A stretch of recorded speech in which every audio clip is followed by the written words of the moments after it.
Good morning, good morning, good morning, good morning, good morning, good morning. I hope you all are doing well and you enjoyed your time off. I'm going to try and keep this video short. 10 minutes is my goal so that you can spend most of this time working on your stories. So I did get a haircut, by the way. I'm sure you're going to freak out. My purpose here is to read through a great example of dialogue from a book that I just read called Black Enough. Give some tips on dialogue, and then give some structure for how you can do your work today. So the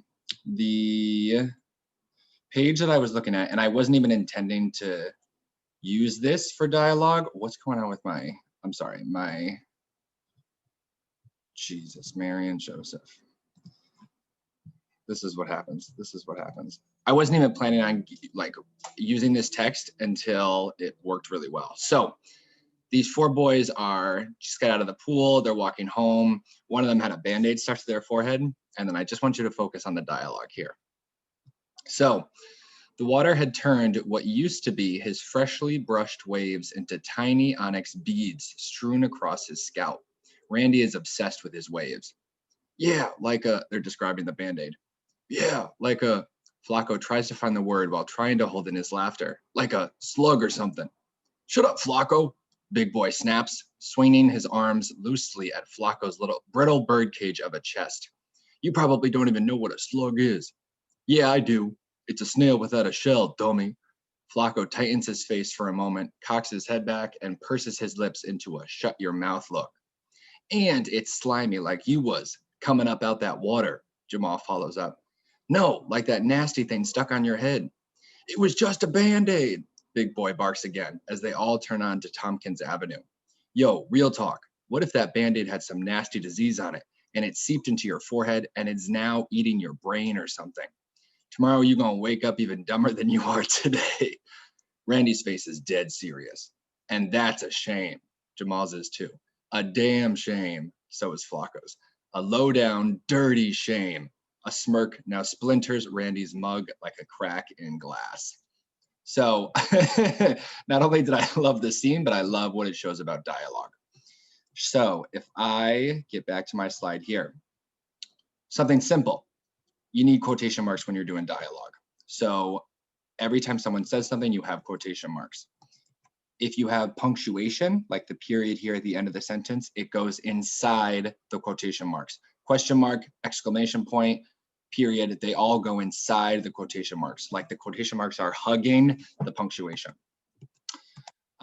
Every time someone new speaks, you have a new paragraph. So, yeah, I do, and it's slimy. It was just a Band-Aid. Even if you add in some physical details, every time you switch people, there's a new paragraph. You can definitely reveal character traits or who people are through their dialogue. So Big Boy snaps, shut up, Flacco. He's a little aggressive, he's a little defensive, he's a little annoyed, maybe he is embarrassed. So there's a lot of different things you can guess about Big Boy from that. It was just a Band-Aid, Big Boy barks again. Defensive, isolated, he's feeling a little heat. So some character traits here that you can learn from dialogue. You can also pair them with physical movements or reactions. So it's not just conversation, it's also Flacco tightening his face and pursing his lips. Randy's face is dead serious. A smirk or a smile splinters Randy's mug. So they're adding in physical details as well as what they are physically saying, what they are literally saying to each other. So it's not just dialogue, it's also physical reactions. And then also in here, I think writers get into a habit of like, Mr. Vedder said, hello. The girl said, hello. The other teacher said, goodbye.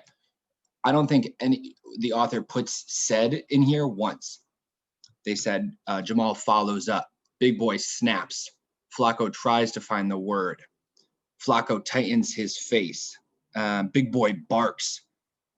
So there's a bunch of different ways to add in, like the taglines. Mr. Vedder replied. Diane screamed. Pedro choked out because he was crying. You can add in different things besides said. So these are just some things I wanted to bring up as elements of dialogue that you could put into your work. So today you are just going to work on your story. You know that the assignments on Google Classroom are numbered. So the brainstorming sheet, if it's not done, start with that. You go into the broad strokes where you're building your characters and your scenes. You should have a rough draft completed for class tomorrow or Thursday, whenever I see you. And then I'm also going to put the rubric that I will be grading you on Google Classroom. So how many scenes do you have? Do you have a powerful first line? Do you have any dialogue? Are you showing and not telling? Remember the do now where we described a student in the classroom. Remember the beautiful cat? This cat, I mean, how can you forget?